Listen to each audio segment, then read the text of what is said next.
Yeah, here we are joined with Stephen and Mike after today's 3-3 draw with Wolviston away from home. Stephen, a bit of a hectic one. Do you want to sum that one up? If you can.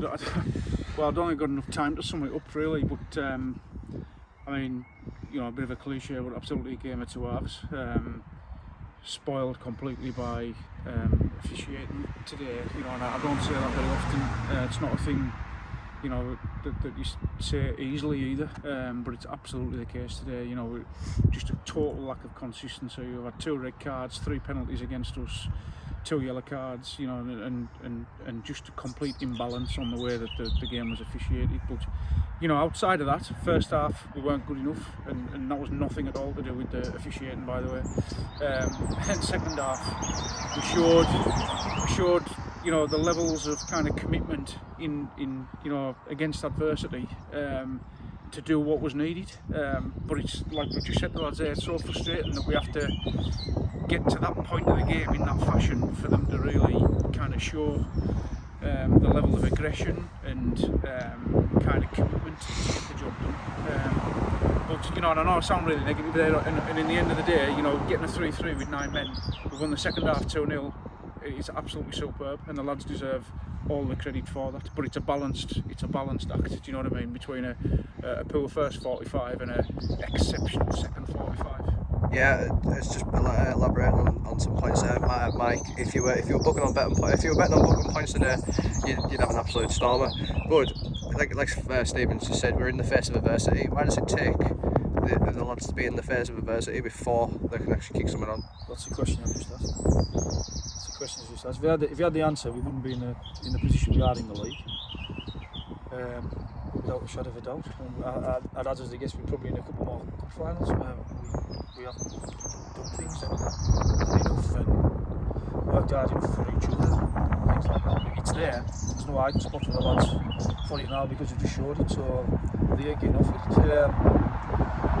The key is we need to start that from minute one, not when we get on the end of a absolutely dire shambolic refereeing display, and you know, things like that for us to get the fire lighted. It's got to start the first minute, but I ain't got the answer to that. Fair enough. Stephen, now we look ahead, 3 final games, 2 in the league, 1 obviously is the cup final. If we were playing in the Premier League, we'd be looking at trying to cement some European places. What have we got to do to get into sort of that top 6 range? I don't know. I mean, to be honest, I haven't looked at the league table today to know even if that's still possible, because you know, whichever way you're looking at it, 2 points dropped today. You know, we should.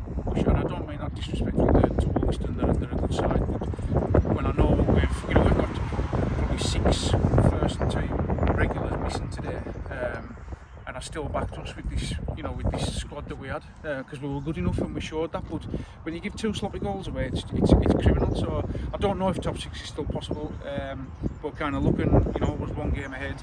Playing Durham United next, they're 7th, they've won today, so even that might be out of our reach now. But it's kind of all about building form for that last game. And if you look back over our last 6 games, we're in good form, and we absolutely need to keep that up. You know, there's no trophies for 7th or 6th or, you know, whatever, but you know, we want to be better than what we did last season, which was 8th. We've been consistent in terms of, you know, we're at that point again, but we'd like to kick on, so 7th would mean a lot in that respect. And then we've got that big game obviously in the final at the end. Yeah, Mike, like Fossey says, should this now not obviously be possible to jump into them places, do you see the next 2 league games against very, very worthy opponents, teams that are fighting at the top of the league, as sort of like preparation games in for the final? How we want. For me, a competitive football game, when you go across the white line, is about performing well and getting what you deserve out of the football game. So that's not going to be any different. Obviously, we're going to be looking at a one-off game. We've got a one-off game at the end of the season, so we're going to be looking at lineups, what we think our best combinations are, obviously. But as far as the goal is on Saturday, we're looking at levels of performance, because at the end of the day, you can tinker about with things and you can mess things up and you can mess the flow and things like that. So, you know, there'll be bits and pieces going on in the background, but the sole goal of those 2 games is to go out and win the games. And and hopefully win them with a good performance. That's what everybody wants. That's what every football coach, player, anybody involved in football wants. They want the team to do that, put a complete performance in. That's what we're looking for, because we haven't had it. We've asked for it a few times. We haven't had it. We've got absolute spade full of grit second half. And if you'd watched the first half and then you could forget about it and watch the second half, you would say it was just two different teams. It's getting that.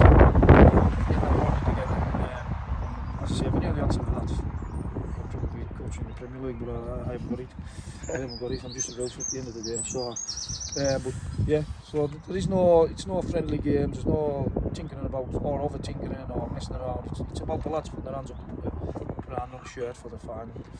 Yeah, that's what it is at the end of the day. And he's a roofer, and that's the end of the away trips for the 2022-23 season. Good luck for the rest of the games, gents. All right.